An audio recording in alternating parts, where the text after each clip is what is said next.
Chapter 28: Downward Spirals and Feedback Loops. How decline reinforces itself until systems can no longer self-correct. Civilizational decline is not linear. It is recursive.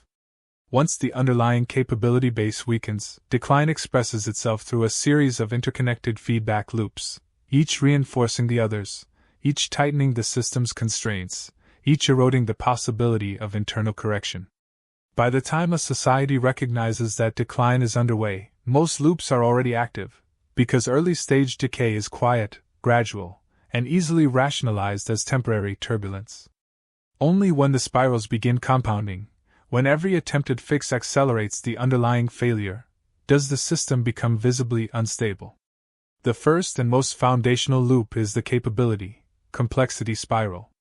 Civilizations grow by increasing complexity. Institutions, infrastructure, regulatory layers, technological systems, social expectations. This expansion requires sustained capability density. But as fertility falls, educational standards erode, and high-capability cohorts shrink, the society maintains or increases complexity while its ability to support that complexity declines. Institutions respond by adding protocols, checklists, approvals, and oversight to compensate for capability loss.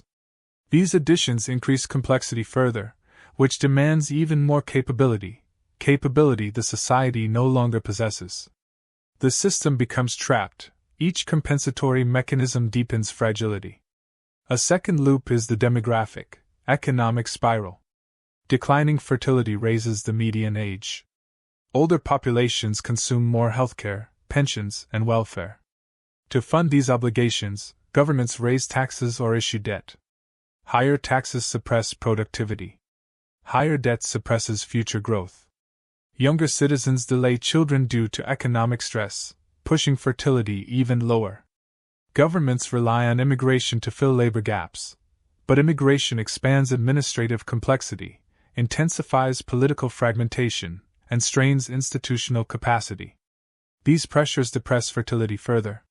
Nations in East Asia, Europe, and North America are already deep inside this loop, with no known internal exit. The third loop is the institutional quality spiral. When capability declines, institutions produce lower quality outputs, more administrative errors, longer delays, weaker enforcement, poorer craftsmanship. Citizens respond with distrust. Low trust increases compliance costs, more audits, more verification, more legalism, more oversight. Oversight burdens drain bandwidth from frontline work, demoralizing the most capable staff. Those staff leave first. Institutions respond to quality collapse by adding more bureaucracy, which reduces capability further. Eventually, the institution becomes incapable of regaining its former performance because the tacit knowledge required to do so has evaporated. The fourth loop is the political polarization spiral. Declining institutional performance undermines legitimacy. Citizens seek identity-based or ideological explanations for failure. Political movements radicalize to mobilize supporters. Politicians adopt symbolic, short-horizon policies because system-restoring reforms carry high political risk. Institutions, sensing political danger, align with factions to protect themselves. Factional alignment increases polarization. Polarization makes interagency cooperation impossible, producing coordination failures. These failures increase public anger, which deepens polarization. Politics becomes a self-amplifying conflict engine.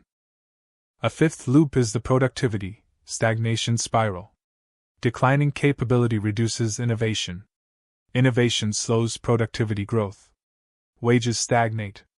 Living costs rise. Citizens compensate via debt, firms compensate via outsourcing, automation, or financial engineering, governments compensate via subsidies or welfare expansion. These compensations do not solve the underlying problem, they conceal it while increasing systemic fragility. Debt grows, investment shrinks, and productivity weakens further. No society can maintain high complexity with flat productivity. Eventually, contraction becomes unavoidable. A sixth loop is the elite overproduction spiral. As credentialed elites multiply faster than elite positions, competition intensifies. factionalism erupts inside institutions. These factions obstruct, sabotage, and paralyze one another. Institutional coherence deteriorates. As public trust in elites falls, populist or conspiratorial narratives fill the vacuum. This delegitimizes elites further, weakening the institutions they inhabit. More symbolic positions are created to absorb the surplus, exacerbating elite inflation. The system becomes a battlefield of micro-elites competing for declining resources. The seventh loop is the quality decline spiral. As capability erodes, services degrade, potholes persist, case files vanish, infrastructure crumbles, craftsmanship deteriorates. This reduces trust. Low trust reduces compliance. Lower compliance increases enforcement burdens. Enforcement burdens overwhelm institutions, causing further quality collapse. Citizens demand more oversight, which adds bureaucratic layers that increase fragility and drive competent staff out of the system. Quality declines despite increased expenditure because the system is compensating for capability through complexity rather than rebuilding capability itself. The eighth loop is the miscommunication spiral. Low capability systems produce more errors. Institutions respond by producing more memos, trainings, disclaimers, and PR messaging. This increases noise. Noise overwhelms signal. Miscommunication increases. Institutions create new communication structures to manage the confusion, adding more noise.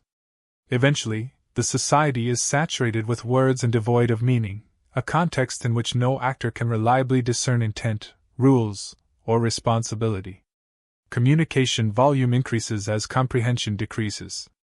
The ninth loop is the trust, cohesion spiral. When institutions fail reliably, trust collapses. Low trust increases transaction costs. Contracts become longer, legal risks escalate, informal cooperation declines. High transaction costs slow economic activity and reduce innovation. Lower prosperity reduces trust further. As trust collapses, social fragmentation widens, undermining the shared norms required for cooperation. This accelerates the erosion of civic life, voluntary associations, family formation, and long-horizon planning. A 10th loop emerges from family structure collapse. Economic instability, low trust, and institutional dysfunction make child-rearing prohibitively costly. Families shrink. Shrinking families reduce the next generation's capability base.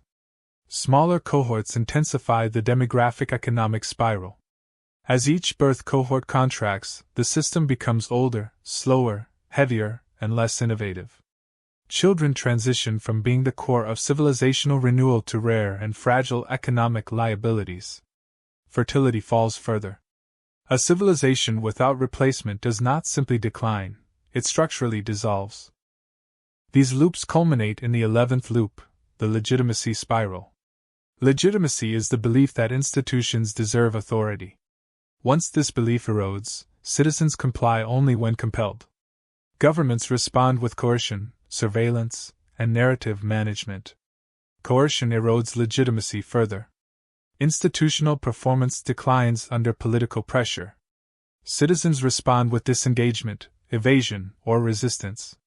Eventually, even moderate shocks, economic, political, environmental, can produce systemic breakage. The system reaches a point where it can no longer reproduce trust, capacity, or cohesion. What makes these loops devastating is that none can be repaired in isolation. You cannot raise fertility without improving economic security.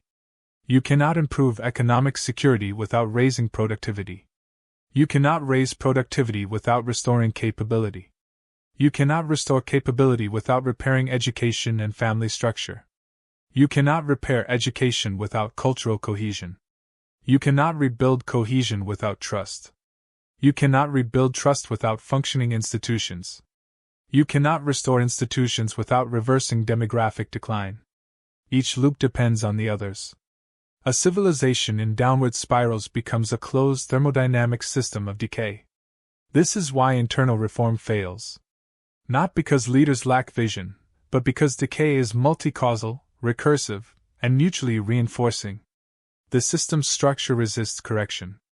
Historically, civilizations exit this configuration only through external resets, conquest, foreign governance, internal resets, revolutions, regime replacement, constitutional redesign, or technological resets, innovations that substitute for lost human capability. Absent these, they stabilize only at a drastically lower level of complexity. In the next chapter, we examine one of the last adaptive moves available to systems trapped in these spirals: systemic substitution. Instead of rebuilding capability, late-stage civilizations attempt to externalize cognition itself, offloading judgment, coordination, and decision-making into artificial systems in a final effort to keep complexity running as human capacity thins. We will see why this feels like rescue, but changes only the speed and geometry of collapse rather than its destination.